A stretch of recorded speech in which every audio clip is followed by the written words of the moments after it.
everybody! Welcome to the Rated Awesome Review Show. I'm Rata, the Furry King of Awesome. And I'm Horvath, the Horny Hippo. Wow, that's such production value you have.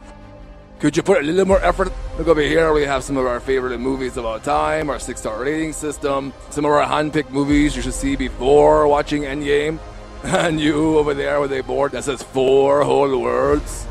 Well, what my set lacks in value, I make up in horniness.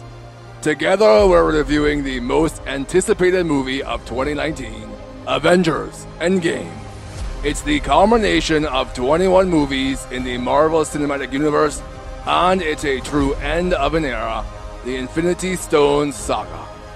We're sorry to see it go, but what a way to set off some of our favorite characters. That it was. Last year's Avengers Infinity War was our #1 rated awesome movie of the year and had a rare 5.5-star rating. Which means it is rated incredible! I think I liked ENDGAME even more. Me too. Or at least as good. I will say that it had less action, but it had probably the most spectacular superhero battle in history. One of my very few gripes is that the battle wasn't long enough. But before we get into spoilers, take a look behind me and you can see some of the most important movies in the MCU that connect the most with ENDGAME. Just in case you've been sleeping on these excellent movies. Alright, let's enter spoiler territory. Fair warning, a storm is brewing and not just from Thor's magic axe. It's brewing in my pants.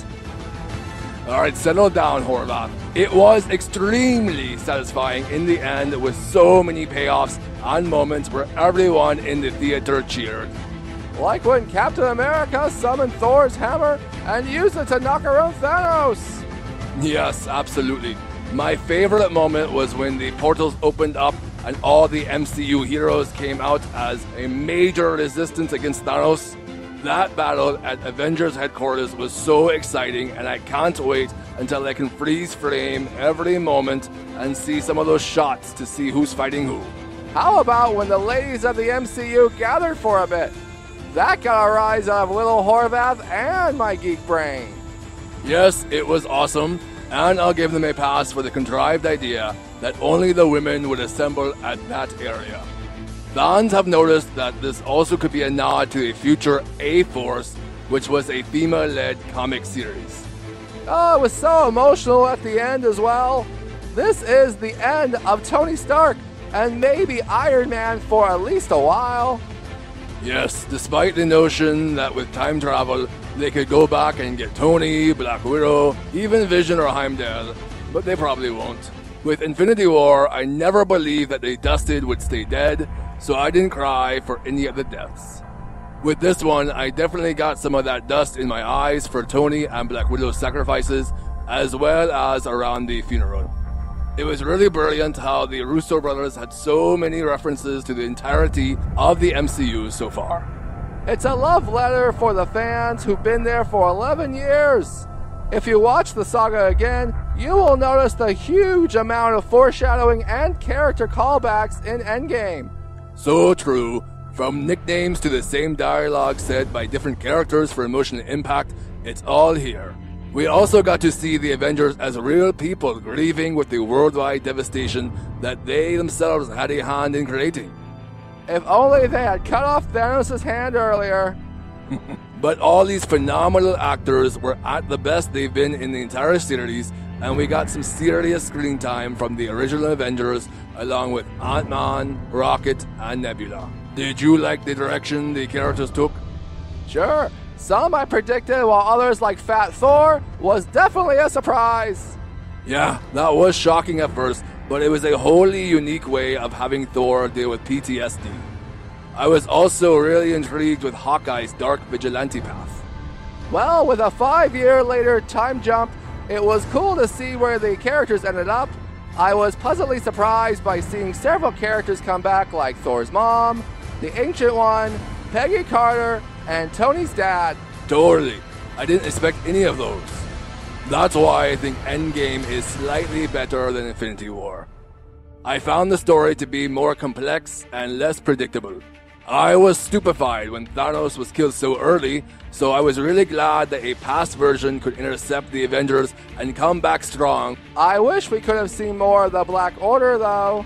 True, Ebony Maw was one of our favorite characters, but it's already pushing past 3 hours long. I do wish that they allotted for more than just the 20 minutes for the amazing end battle at the Avengers compound. Maybe they could have shortened some from the first act. Yeah, the scenes were good, but it certainly dragged after killing Thanos until the point where they get to the time heist portion. Let's explore that.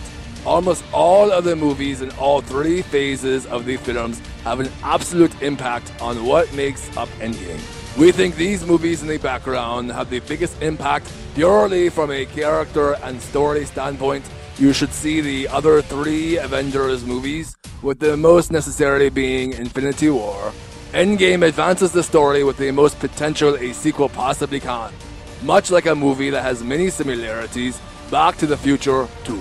Captain America, Iron Man, Hulk, and Ant-Man also time travel back to the attack of New York from Avengers, which is still one of our all-time favorite battles in the MCU. Plus, an evil-ish Loki steals the Tesseract, aka Space Stone, and teleports into his own solo TV series coming soon to you on Disney+. The rivalry between Captain America and Iron Man is a sore subject that's touched on, continuing the storyline of Captain America Civil War. They revisit scenes from Guardians of the Galaxy to get the Power Stone.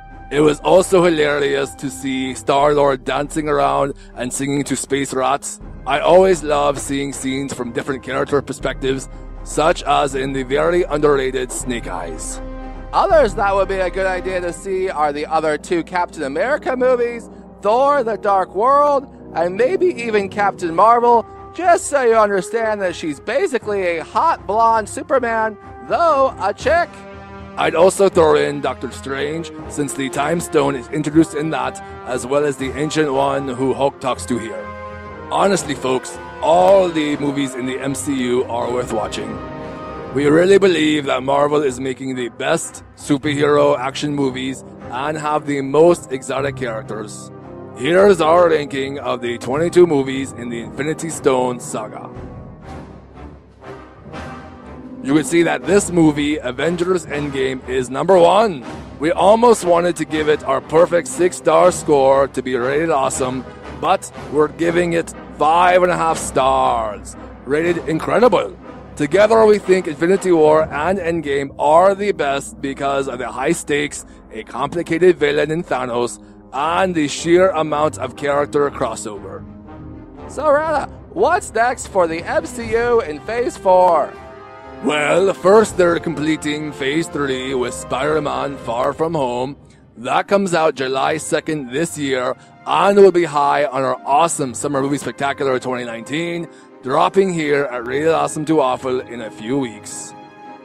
Marvel won't announce the Phase 4 plans until after that movie, but we know that Black Panther 2 and Guardians of the Galaxy 30, now with original director James Gunn, will be part of it. There will probably be a Black Widow prequel to come, also the entirely new characters of Shang-Chi and the Eternals in their own respective movies.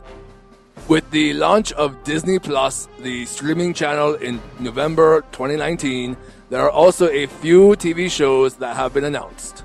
Those are Loki, where he travels through time, a Falcon/New Captain America and Winter Soldier /Bucky buddy show, and a possible Hawkeye solo show. We're most excited for the Scarlet Witch and Vision show set in the 50s, but not because it's called WandaVision, which is awful. What's cool is that they'll be tied into the movies, which is new. They haven't done that with any of the Marvel Netflix shows. There's a lot for Marvel fans to get amped for. We've got new videos coming out soon, so please subscribe and follow us on Facebook for your movie fix and weekend movie wraps. Find it there on Facebook under Rated Awesome to Awful, your authority for amazing movie reviews, done by magical talking animals nonetheless. We heard that the Ravagers from Guardians may have appeared in the final battle. Did you see them, or do you have any other questions about Endgame? Let us know which Marvel movie or character is your favorite. You can even let us know of your ranking of the 22 movies in the MCU. Thanks for watching. Let me hear, Horvath. Now, go for it and be awesome!